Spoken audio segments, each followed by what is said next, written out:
வணக்கம். இது நியூஸ் 8 தமிழ்நாடு செய்திகளை தொகுத்து வழங்குவதற்காக நான் பாலவேல் சக்கரவர்த்தி. செய்திகளை விரிவாக பார்ப்பதற்கு முன்னர் முதலில் தலைப்புச் செய்திகளை பார்க்கலாம். கன்னியாகுமரி, நெல்லை மாவட்டங்களில் இன்று இரவு கனமழை பெய்ய வாய்ப்பு. வானிலை ஆய்வு மையம் கணிப்பு.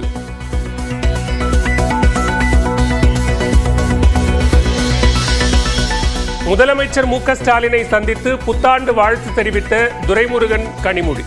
அமைச்சர்களும் சந்தித்து வாழ்த்து தெரிவித்தனர்.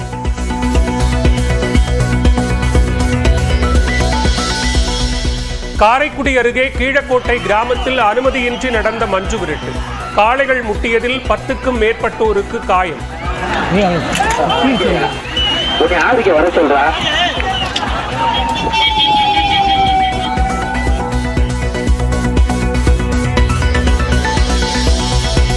சென்னையில் புத்தாண்டு கொண்டாட்டத்தின் போது பைக் ரேஸ். 242 பைக்குகளை பறிமுதல் செய்தது போக்குவரத்து காவல்துறை.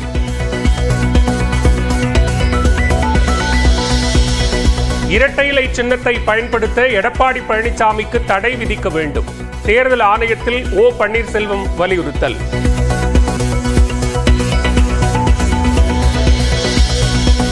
சென்னையில் 6 கிராம் மெத்தபெட்டமைன் போதைப் பொருள் பறிமுதல். புத்தாண்டை போதையுடன் கொண்டாட இருந்தவர்கள் கைது.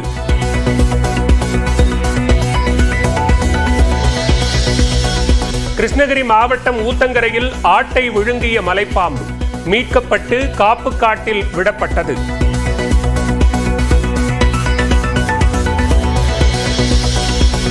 கேரளாவில் நடிகை திவ்யா உன்னி பங்கேற்ற நடன நிகழ்ச்சியில் முறைகேடு என வழக்கு. 390 ரூபாய் மதிப்புள்ள சேலையை 1600 ரூபாய்க்கு கொடுத்ததாக குற்றச்சாட்டு.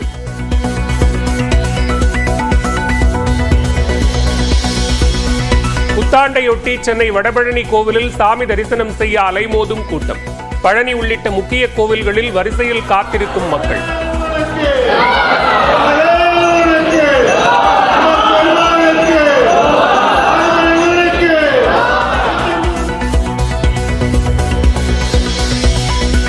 குற்றால அருவியில் குளிக்க தடை நீக்கப்பட்டதால் சுற்றுலா பயணிகள் உற்சாகம்.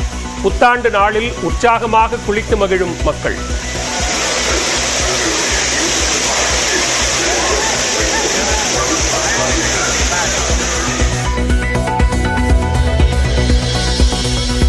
கடைகளில் பயன்படுத்தப்படும் சிலிண்டர் விலை 14 ரூபாய் 50 காசுகள் குறைப்பு. வீடுகளில் பயன்படுத்தும் சிலிண்டர் விலையில் மாற்றமில்லை.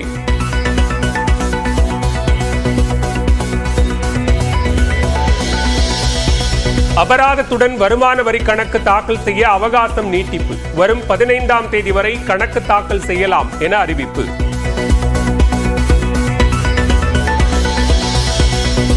மூன்று வகையான வங்கிக் கணக்குகள் இன்று முதல் முடக்கம். 1 வருடமாக பணப்பரிமாற்றம் இல்லாத கணக்குகள் செயல்படாதவை என அறிவிக்கப்படும்.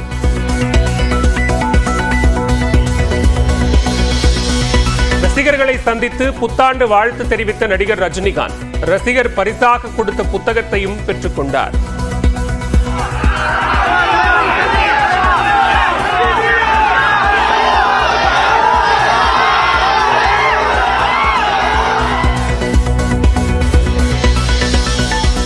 கொடைக்கானல் மலைவாசஸ்தலத்தில் வழக்கத்தை விட அதிக அளவில் குவிந்த சுற்றுலா பயணிகள். ஆங்கில புத்தாண்டை கொண்டாட வந்து குவிந்தனர்.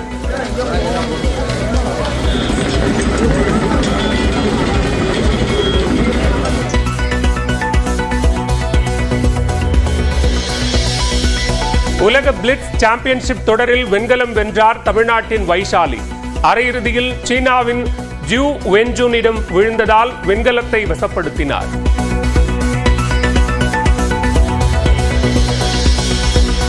கன்னியாகுமரி மாவட்டம் நாகர்கோவிலில் வீட்டின் கதவை உடைத்து உள்ளே புகுந்த கொள்ளையர்கள். வெளிநாட்டிலிருந்து சிசிடிவி மூலம் பார்த்து உரிமையாளர் தகவல் கொடுக்க பக்கத்து வீட்டுக்காரர்கள் கூச்சலிட்டதால் கொள்ளையர்கள் தப்பியோட்டம்.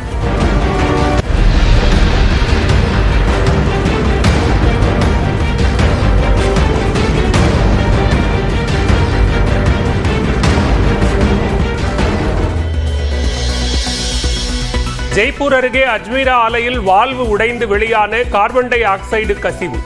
கடும் பனிமூட்டம் போல காட்சியளித்த வாயுவால் சிறிது நேரம் அசௌகரியத்தை எதிர்கொண்ட மக்கள்.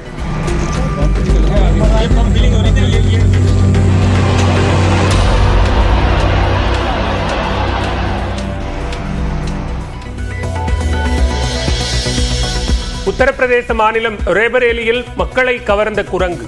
ரொட்டி சுடுவது, பாத்திரம் கழுவுவது உள்ளிட்ட வீட்டு வேலைகளை செய்து அசத்தல். இன்னைக்கு ஒரு நாளைக்கு ரெஸ்ட் எடுத்தா தான் அந்த வீட்ல உசுறு வாழ முடியும். ஐயோ, தாப்பா போட முடியலையே, தூங்க விட மாட்டாங்களே, என்ன பண்றது? தாப்பா போடாட்டா என்னடா, காலையே முட்டு கொடுத்து புரட்டு செலவா தூங்க விடாதாங்கல்ல, வேலை சொல்லியே. ஆந்திராவில் புத்தாண்டை கொண்டாட போதையில் மின்சார வயர்கள் மீது மல்லாக்கப்படுத்த இளைஞர். ஊர் மக்கள் முன்னெச்சரிக்கையாக மின் இணைப்பை துண்டித்ததால் புத்தாண்டில் உயிர் பிழைத்தார்.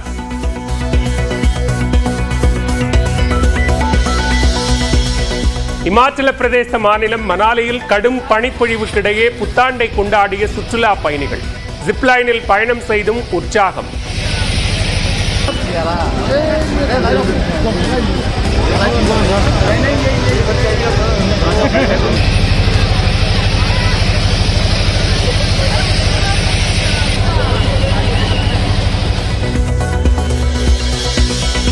புத்தாண்டில் விவசாயம் செழிக்க வேண்டி ஓசூரில் கடலைக்காய் திருவிழா. ஆஞ்சநேயர் மீது கடலை எறிந்து பக்தர்கள் வினோத வழிபாடு.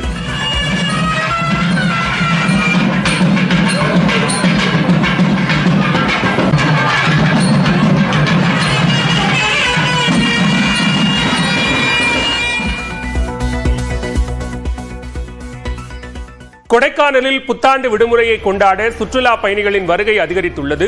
இது தொடர்பான கூடுதல் விவரங்களோடு இணைகிறார் செய்தியாளர் ஜாபர். ஜாபர், விவரங்களை பதிவு செய்யலாம். மக்கள் வருகை எந்த அளவுக்கு இருக்கு?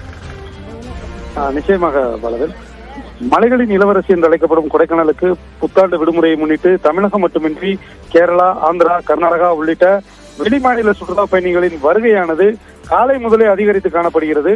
குறிப்பாக வனப்பகுதிகளில் இருக்கும் சுற்றுலா தலங்களான குணா குகை, தூண்பாறை, பைன்மரக்காடுகள், முனிர் சதுக்கம், பசுமை பள்ளத்தாக்கு உள்ளிட்ட பல்வேறு சுற்றுலா தலங்களில் மேக கூட்டங்களின் நடுவே தெரியும் இயற்கை எழில் நிறைந்த காட்சிகளையும், மலைப்பகுதிகளில் தவழ்ந்து செல்லும் மேக கூட்டங்களையும் சுற்றுலா பயணிகள் கண்டு ரசித்து மலைப்பகுதியில் நிலவும் இதமான காலநிலையை அனுபவித்தவாறு மகிழ்ந்து வருகின்றனர்.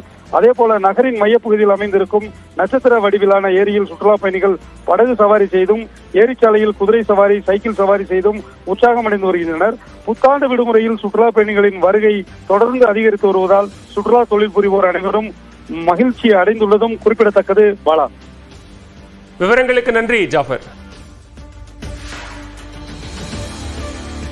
தென்றல் வீசும் குற்றால அருவியில் சுற்றுலா பயணிகள் குளித்து மகிழ்ந்தனர். மேற்கு தொடர்ச்சி மலையொட்டிய பகுதிகளில் பெய்த கனமழை காரணமாக குற்றால அருவிகளில் வெள்ளப்பெருக்கு ஏற்பட்டது. இதனால் பொதுமக்களின் நலன் கருதி குற்றாலம் மெயினருவி, பழைய குற்றாலத்தில் குளிக்க தடை விதிக்கப்பட்டது.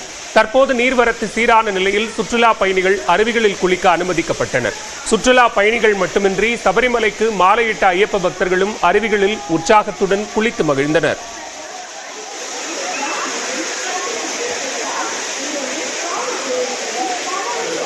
இன்னைக்கு காலையில் வரைக்குமே ஓப்பன் பண்ணலை, அதுக்கப்புறமா ஓப்பன் பண்ணாங்க. இப்போ எல்லாருமே சந்தோஷமாக குளிச்சுட்டு போய்கிட்டு இருக்கோம். எங்களுக்கும் எல்லா ஐயப்ப பக்தர்களுக்கும் எல்லாருக்கும் ரொம்ப சந்தோஷமாக இருந்தது. அதுவும் வருஷத்தில் முதல் நாள் இதை மாதிரி ஓப்பன் பண்ணி விடுறதுனால எங்களுக்கு ரொம்ப சந்தோஷமாக இருக்குது. எல்லாருமே ஹாப்பியாக இருக்காங்க. நெல்லை மற்றும் கன்னியாகுமரியில் இன்று கனமழைக்கு வாய்ப்பிருப்பதாக வானிலை ஆய்வு மையம் தெரிவித்துள்ளது. வளிமண்டல கீழடுக்கு சுழற்சி காரணமாக தமிழ்நாட்டின் ஓரிரு இடங்களிலும் புதுச்சேரி மற்றும் காரைக்கால் பகுதிகளில் லேசானது முதல் மிதமானது வரை மழை பெய்யக்கூடும் என்றும் வானிலை ஆய்வு மையம் கூறியுள்ளது. கன்னியாகுமரி மற்றும் நெல்லை மாவட்டங்களில் ஓரிரு இடங்களில் இன்று கனமழை பெய்யும் என கணித்துள்ள வானிலை மையம் நீலகிரி மற்றும் கொடைக்கானல் பகுதிகளில் இரவு நேரங்களில் உறைபனிக்கு வாய்ப்பிருப்பதாக தெரிவித்துள்ளது. வரும் 7ஆம் தேதி வரை தமிழ்நாட்டில் ஓரிரு இடங்களிலும் புதுச்சேரி மற்றும் காரைக்கால் பகுதிகளில் லேசானது முதல் மிதமானது வரை மழை பெய்யக்கூடும் என்றும், ஓரிரு இடங்களில் நாளை லேசான பனிமூட்டம் காணப்படும் என்றும் வானிலை மையம் கூறியுள்ளது. சென்னை மற்றும் புறநகர் பகுதிகளில் அடுத்த 24 மணி நேரத்திற்கு வானம் மேகமூட்டத்துடன் காணப்படும் என்றும், அதிகாலை வேளையில் லேசான பனிமூட்டம் காணப்படும் என்றும் தெரிவித்துள்ளது.